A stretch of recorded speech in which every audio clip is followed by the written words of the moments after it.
মাদকমুক্ত সমাজ গড়তে নগরীতে গণসচেতনতামূলক সভা, মাদকের বিরুদ্ধে গণপ্রতিরোধ গড়ে তোলার আহ্বান। মাদক ব্যবসায়ীদের চিহ্নিত করে আইনের আওতায় আনার দাবি, যুব সমাজকে রক্ষায় সাঁতার প্রতিযোগিতা ও বিনামূল্যে পাঠশালার ঘোষণা। আমরা যদি এখন ঘোষণা করি, আমি আজকে সবার সামনে ঘোষণা করলাম আমাদের একটা বিশাল সম্ভাবনা কুমারী থেকে এখানে কিন্তু সাঁতার প্রতিযোগিতার বিশেষ একটা জায়গা আছে, এত বড় দিকে আর কোনো বানি নেই। স্পোর্টস গাও যে ফার্স্ট হবে তাকে নগদ 10,000 টাকা পুরস্কার ঘোষণা করা হবে।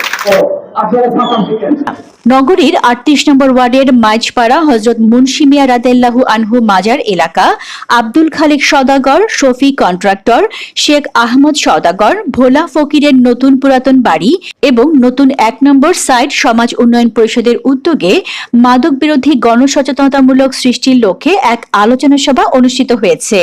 12 জুন বাদ আসর মাইজপাড়া বাইতুল আমান মসজিদ প্রাঙ্গণে মহল্লার সর্দার মোহাম্মদ নাসির উদ্দিনের সভাপতিত্বে মাদক বিরোধী সমাবেশে সমাজ উন্নয়ন পরিষদের সাথে সংহতি জানিয়ে বক্তব্য রাখেন বিশিষ্ট সমাজ চিন্তক ও রাজনৈতিক ব্যক্তিত্ব আলহাজ মোহাম্মদ শফিউল আলম এবং 38 নম্বর ওয়ার্ড উন্নয়ন ফোরামের সভাপতি সাংবাদিক মোহাম্মদ হোসেন। এই প্রোগ্রামের সাথে একাত্মতা পোষণ করার জন্য আসছে। মাদক এটা মনোদলীয় সমস্যা, এটা একটি সামাজিক সমস্যা। এটি যদি বন্ধ করতে না পারে এই ব্যর্থতা সামাজিক ও রাষ্ট্রীয় ব্যর্থতাও। একটি গণতান্ত্রিক সরকার ক্ষমতায় আছে এবং এই চট্টগ্রামের কৃতি সন্তান আলী হোসেন মোহাম্মদ চৌধুরী এলাকার মাননীয় সংসদ সদস্য, তিনি অত্যন্ত মানবিক ব্যক্তিত্ব। আমি তাকে অনুরোধ করব যে আমরা সকল দল মত সবাই একসাথে হয়ে এই সামাজিক সমস্যার সমাধানের কাজ করি। প্রশাসনের সাথে আমাদের কথা হয়েছে, তারা আমাদেরকে সহযোগিতা করবে। প্রশাসনের সহযোগিতা বাড়িয়ে দিতে বাধ্য হবে বা বাড়িয়ে দেবে যখন আমরা সচেতন থাকবো। একটা সংসারে একজন মাদকাসক্ত হওয়া মানে ওই সংসারটা জাহান্নাম। কিন্তু মাদক একটা জিনিস নীরবে নীরবে অনেক ফুয়া আর ফুয়া সমাজের রাষ্ট্রীয় ধ্বংস হয়েছে। অত চা করতে পারে কিন্তু আর ফুয়া কেন মাদক সম্পৃক্ত হলে এতে নিজের জীবনে ধ্বংস করে ফেলার সাথে সাথে এদের পরিবারও ধ্বংস করে ফেলার। এদের পরিবার ধ্বংস হওয়ার মানে কি সমাজ ধ্বংস মানে রাষ্ট্র ধ্বংস। প্রিয় ভাইরা, আর আপনার সচেতন দরকার। আর যারা নিরহ মানুষ, আর যারা দিনে হয়, আর যারা মধ্যবিত্ত মানুষ, আর উগ্র ফরেন, আর এরকম হাজার নিজের টেনে দিতে চাই কিনা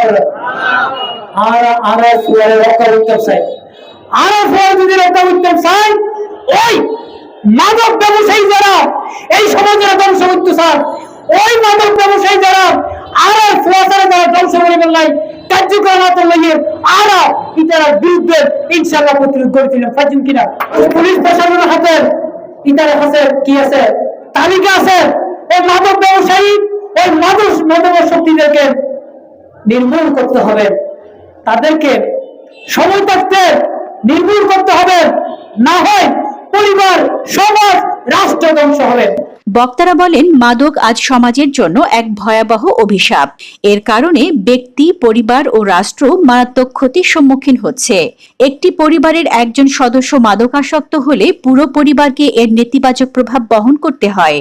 তাই মাদক নির্মূলে শুধু আইন শৃঙ্খলা বাহিনীর উপর নির্ভর না করে সর্বস্তরের মানুষকে ঐক্যবদ্ধ হয়ে সামাজিক প্রতিরোধ গড়ে তুলতে হবে। তারা আরো বলেন, মাদক ব্যবসায়ী ও তাদের সহযোগীদের চিহ্নিত করে দ্রুত আইনের আওতায় আনতে হবে। পাশাপাশি তরুণ প্রজন্মকে খেলাধুলা, শিক্ষা ও সাংস্কৃতিক কর্মকাণ্ডের সাথে সম্পৃক্ত করার মাধ্যমে মাদকের ভয়াল ছোবল থেকে রক্ষা করা সম্ভব। মাদকের বিরুদ্ধে সামাজিক সচেতনতা বৃদ্ধির পাশাপাশি পারিবারিক নজরদারি জোরদার করারও আহ্বান জানান বক্তারা।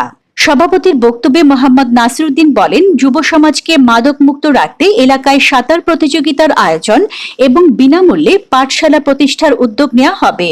তিনি সমাজে সর্বস্তরের মানুষকে মাদক বিরোধী আন্দোলনে সম্পৃক্ত হওয়ার আহ্বান জানান।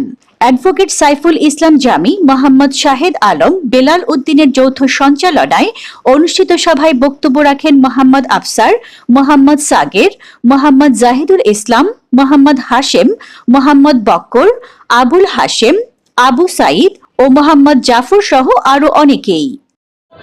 আজকে মাদক একটা এমন একটা বিস্ফোরক, একটা সমাজকে ধ্বংস করতে কিছু লাগবে না, 2-4 জন মাদক সেবী এবং মাদক ব্যবসায়ী হলে এই সমাজটা ধ্বংস অটোমেটিক হয়ে যাবে। আরো কোনো মানুষ আনতে হবে না যে সমাজকে ধ্বংস করার জন্য। এবং একটা পরিবারকে, যে পরিবার যত শিক্ষিত হয়, যত ভালোই পরিবার হোক, ওই পরিবারকে ধ্বংস করার জন্য কোন কেউ যদি শত্রুতামি করে ওই পরিবারের একটা সন্তানকে মাদক সেবন করাতে পারে, তাহলে ওই পরিবারের অস্তিত্ব অটোমেটিকলি শেষ হয়ে যাবে। এই যে তারুণ্য যদি সজাগ হয়, এই লেখাটার প্রতিপাদ্য যদি আপনারা বুঝেন, আজকে থেকে আপনারা মাদক ছেড়ে দেবেন। বিবেককে প্রশ্ন করবেন, মাদক কার জন্য, মাদক কেন খাবো, মাদক খেলে আমার কি লাভ, আমার কি ক্ষতি। মাদক শুধু আমি সেবন করলাম, এই মাদক আমি সাময়িক কিছুক্ষণের জন্য আমি একটু আনন্দ ভোগ করলাম, কিন্তু আমি আমার পরিবারটাকে শেষ করে দিলাম। আমার একটা পরিবার, যারা আমাকে জন্ম দিয়েছেন, আমার মা বাবা, ভাই বোন, আত্মীয় স্বজন, অনেকেই আমার পাড়া প্রতিবেশী, অনেকেই আমাকে স্নেহ করবে, আমাকে ভালোবাসবে। সেই ভালোবাসা, স্নেহ, মায়া, মমতা থেকে আমি বঞ্চিত হয়ে যাচ্ছি। আমি জানিও না আমাকে সবাই ঘৃণা করছে।